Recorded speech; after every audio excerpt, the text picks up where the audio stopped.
Oui, merci Monsieur le Président, mes chers collègues.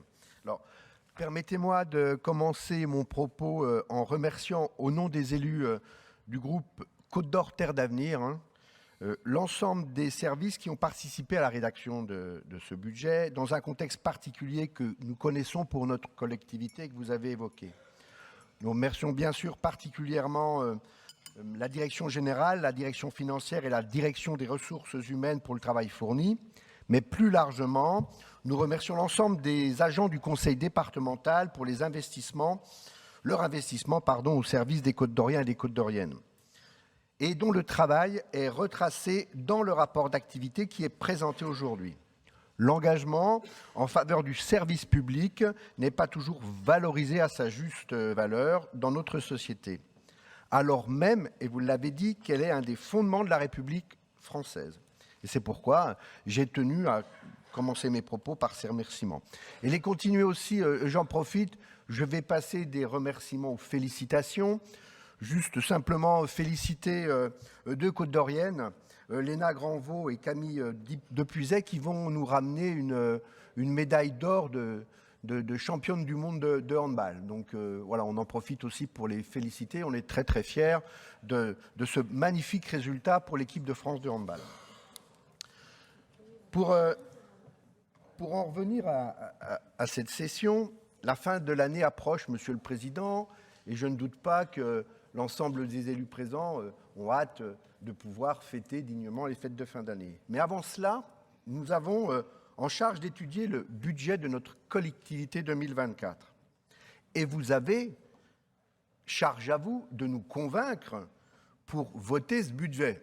Je vous le dis sans grande surprise, cela, à la première lecture, nous paraît compromis, mais on a jusqu'à demain pour essayer d'être convaincus.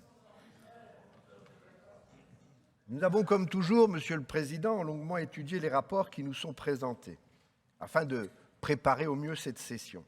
Le travail en commission intérieure a par ailleurs permis de lever un certain nombre de questionnements, pas tous d'ailleurs, et d'apporter des précisions utiles. Mais pour nous convaincre, ça a été plus difficile. Il ne s'agit pas pour nous de nous opposer pour nous opposer, de dire non par principe, et vous le savez bien. Mais force est de constater que nous ne sommes pas d'accord sur l'ensemble des orientations que vous souhaitez prendre. Et peut-être même plus embêtant, nous ne comprenons pas toujours la direction que vous voulez prendre. D'abord, parce que les rapports ne font pas mention d'où on vient. Quand on regarde le rapport budgétaire qui nous est présenté, hormis quelques indicateurs, uniquement les dépenses de la dette d'ailleurs, il n'est jamais fait mention des années précédentes. C'est comme si chaque année, c'était l'année zéro du budget du conseil départemental. Alors que vous qui êtes élu depuis bien plus longtemps que moi, vous savez bien qu'il est important de s'inscrire dans une histoire budgétaire. Un certain nombre de choix qui ont participé à nous mettre aujourd'hui dans la situation où nous sommes ont été prises de façon antérieure. Alors, pourquoi ne pas les évoquer? Peut-être parce qu'ils ne sont pas tous assumés.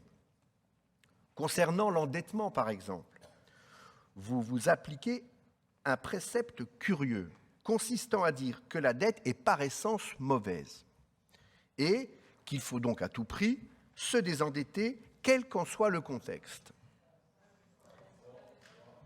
Et, selon ce précepte, on peut dire que vous avez réussi. Mais à quel coût? Rappelons que l'emprunt, la dette donc, est ce qui permet à une collectivité d'investir et que le coût de cette dette s'envisage à l'aune du montant des frais financiers qui l'accompagnent. Quand les taux d'endettement étaient à moins de 1%, la dette ne coûtait quasiment rien. Maintenant qu'elles sont remontées à plus de 4%, elles coûtent cher. Et pourtant, vous aviez, contre nos alertes, fait le choix de désendetter la collectivité hier pour aujourd'hui la réendetter. Nous avons calculé pour vous, si nous avions maintenu nos taux d'endettement depuis 2017, c'est-à-dire emprunté autant que remboursé, c'est 286 millions d'euros d'investissements supplémentaires qui auraient pu être réalisés sur la période. Des investissements pour nos collèges, nos EHPAD, nos gendarmeries, nos réseaux routiers, la transition écologique, et etc. 286 millions d'euros d'investissements qui n'auraient pas de conséquences sur les finances départementales. Et vous ne pouviez pas dire « je ne savais pas » parce que nous avons fait ces propositions d'investissement, budget après budget, année après année. Et comme à chaque fois, vous nous avez répondu « désendettement avant la crise ». Aujourd'hui, la crise est là et investir, s'endetter coûte très cher à notre collectivité, quand dans le même temps vous visez une baisse des dépenses de fonctionnement. J'ai lu ce matin un article dans le journal qui explique globalement ce que vous nous avez dit là. C'est malgré la crise, c'est ce que vous dites. Offensif, malgré la crise, un budget offensif. Eh bien, vous voyez, c'est important de la compréhension de nos différences, elles sont dans la sémantique aussi. Moi, je ne dirais pas malgré la crise, un budget offensif, c'est en raison de la crise, il faut un budget ambitieux. Et cette différence, on va essayer de vous la démontrer au cours de ce débat que nous aurons aujourd'hui. Sur les dépenses de fonctionnement, justement, les débats d'orientation budgétaire ont tracé les grandes lignes jusqu'en 2027, avec une baisse affichée de 0,5% par an de ces dépenses. Et le rapport budgétaire résume une trajectoire avec une formule que j'ai trouvée assez curieuse. L'impérieuse nécessité de poursuivre l'optimisation des dépenses de gestion. Je dis curieuse parce que l'optimisation des dépenses de gestion ne doit pas nécessairement entraîner une baisse de ces dépenses. On est d'accord. Dépenser mieux, ce n'est pas forcément dépenser moins. Mais vous faites le choix de souscrire ainsi au discours du gouvernement qui veut mettre les collectivités territoriales à contribution pour réduire le déficit de l'État, selon une trajectoire d'ailleurs qui n'est pas imposée, contrairement à ce que vous évoquez dans le rapport, mais encouragée. Alors que certains postes de dépenses augmentent mécaniquement, sans contrôle possible pour le département, augmentation des dépenses de personnel, augmentation des allocations individuelles de solidarité, des frais d'hébergement, etc., la baisse des dépenses va devoir se faire au détriment d'autres compétences départementales. Là encore, c'est flou, on est un peu dans le brouillard. Quelles compétences vont être concernées? Quels services publics vont être impactés? Vous n'en faites pas mention dans ce rapport. A priori, il y a au moins un poste de dépense qui n'est pas concerné par l'impérieuse nécessité de poursuivre l'optimisation des dépenses, c'est la communication. Dans un souci de clarté et de transparence que nous devons aux habitants de notre département, je voudrais rappeler que les crédits de communication connaissent une nouvelle hausse de 1 million d'euros en 2024. Je dis nouvelle parce qu'elle fait suite à une hausse de plus de 1 million d'euros sur les dépenses réalisées en 2022 et 600 000 euros en 2023.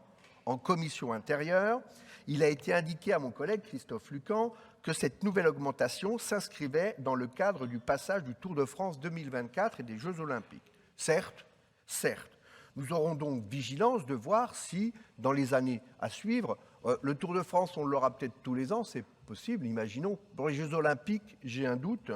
Donc, on verra si ces dépenses de communication suivent la courbe indiquée lors de cette commission.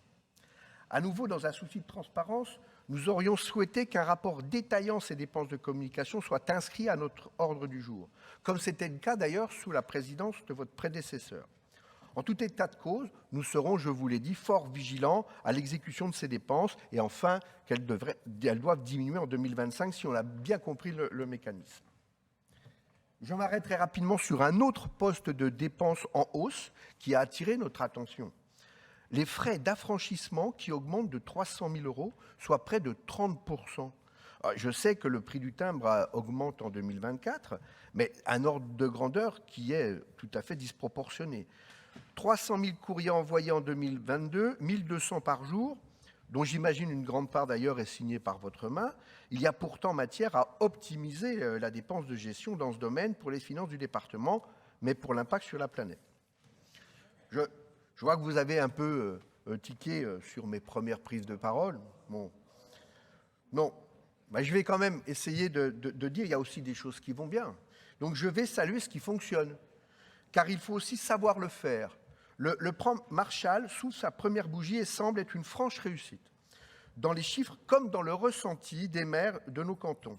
La simplification des dispositifs et l'élargissement des programmes d'aide à un plus grand nombre de bénéficiaires a permis d'augmenter le nombre de projets aidés, et c'est une bonne chose.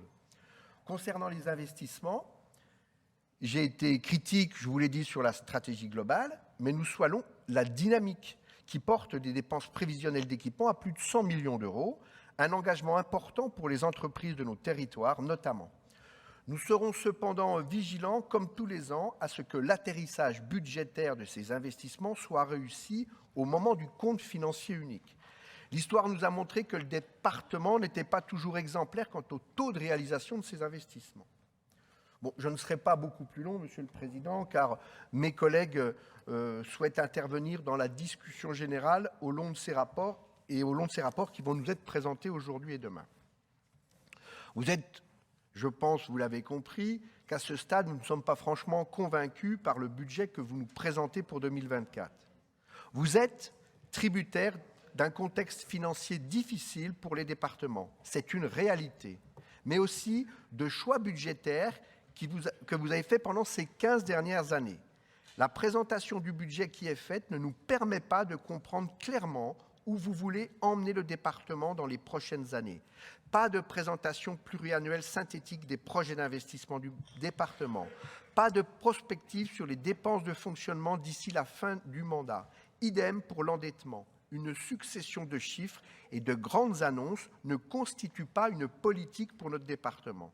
Et aujourd'hui, nous avons le sentiment que vous avez la tête dans le guidon, mais que vous ne savez pas toujours où aller. Ce devoir de clarté, vous le devez, mais pas qu'à nous, aussi aux Côtes-d'Oriens et aux Côtes-d'Oriennes, aux collectivités, aux entreprises qui comptent sur les décisions qui seront prises par notre Assemblée. Je le redis, à ce stade, nous ne sommes pas convaincus, mais charge à vous, Monsieur le Président, et votre majorité, de nous faire changer d'avis d'ici demain. Merci.